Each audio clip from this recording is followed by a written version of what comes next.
5 minute या 3 minute कहते हैं तो लगता है जैसे फांसी देने से पहले अंतिम इच्छा पूछी जा रही है। बड़ी खुशी हुई, माननीय मंत्री जी यहाँ है, अभी नवनियुक्त मंत्री जी हैं, फोटो वोटो तो अपनी जगह।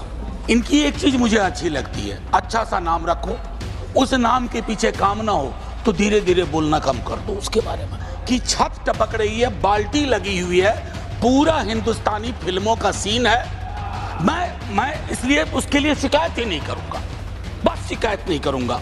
स्वच्छ भारत अभियान में गांधी जी के चश्मे को हम टांग देते हैं, चश्मा पहनने की, चश्मा वहां रख देने की नहीं। मुझे तो अक्सर याद आता है विद्यार्थी जीवन में हड़प्पा मोहनजोदड़ो की ड्रेनेज सिस्टम की तारीफ सुनता था। मनोज कुमार झा जी, शुक्रिया। 5 मिनट, शुक्रिया उपसभापति महोदय।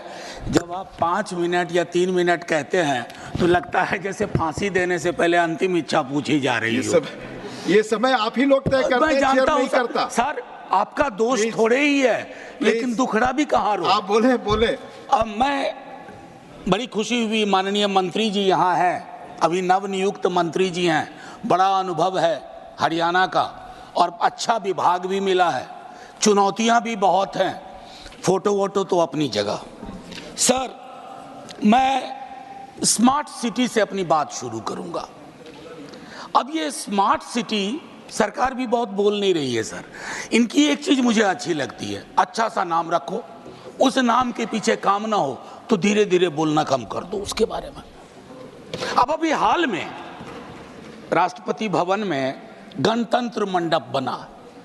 साहब, गणतंत्र का मंडपीकरण नहीं होना चाहिए, ये उचित नहीं लगता है। बहरहाल उपसभापति महोदय, विजय साई रेड्डी जी, प्रियंका जी, इन लोगों ने बड़ी चिंता व्यक्त की पार्लियामेंट की बिल्डिंग में कल जो हुआ या पिछले वर्ष जो हुआ। मैं कहता हूं नासमझ लोग हैं सर।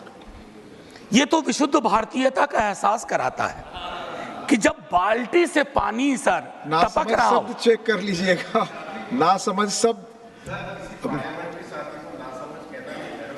अच्छा, मैं वापस लेता हूं ना, एकदम भूपेंद्र भाई, इसलिए आपको यहां रहना चाहिए। मैं ये कहना चाह रहा था कि मेरे साथियों ने शायद इसकी मर्म को नहीं समझा कि छत टपक रही है, बाल्टी लगी हुई है, पूरा हिंदुस्तानी फिल्मों का सीन है। मैं इसलिए उसके लिए शिकायत ही नहीं करूंगा, बस शिकायत नहीं करूंगा। सर, मेरी दूसरी चिंता है कि स्वच्छ भारत अभियान में गांधी जी के चश्मे को हम टांग देते हैं।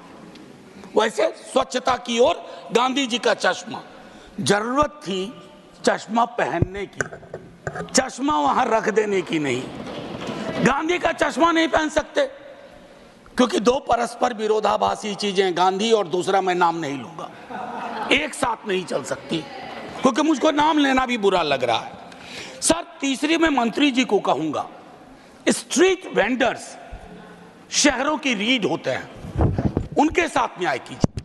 नाइंसाफी हो रही है उनके साथ, आपकी नीतियां कुछ बनती है, पुलिस प्रशासन किसी और तरीके से एक्ट करता है, और उस मद में जिसको हम कहते हैं पीएम स्वनिधि, आपका एलोकेशन भी 30% कम हो गया।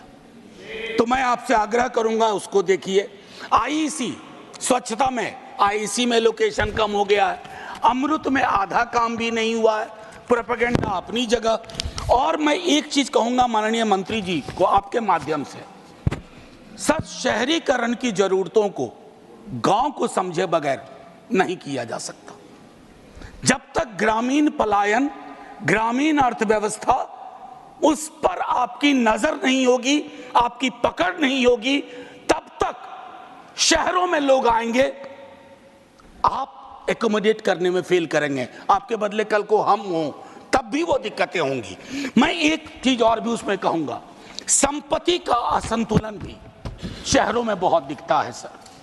एक चीज और कहूंगा, हमारे शहर जब बनते हैं, कोई बिल्डिंग बनती है, तो आपको श्रमिक लगातार चाहिए, मजदूर लगातार चाहिए, और वो मजदूर जब आपको बिल्डिंग बना के देता है, उसके बाद वो मजदूर आपको भारी लगने लगता है। वो जहां रहते हैं उसको आप स्लम कहते हैं, और उस स्लम को अपनी नजरों से दूर करना चाहते हैं। स्लम हमारी नीतियां पैदा करती है। स्लम में रहने वाले हमारी आपकी तरह के लोग हैं, उनके बारे में दृष्टिकोण साफ होना चाहिए। और ये सैटेलाइट मेट्रोपोलिस नहीं कि एक स्लम रिहैबिलिटेशन किया, दिल्ली से 40 किलोमीटर दूर जाके रख दिया, कैसे काम करेंगे, कैसे रोजगार चलेगा? तो ये चीजें सीवर ड्रेनेज के बारे में कई साथी बोल चुके हैं। मुझे तो अक्सर याद आता है विद्यार्थी जीवन में हड़प्पा मोहनजोदड़ो की ड्रेनेज सिस्टम की तारीफ सुनता था।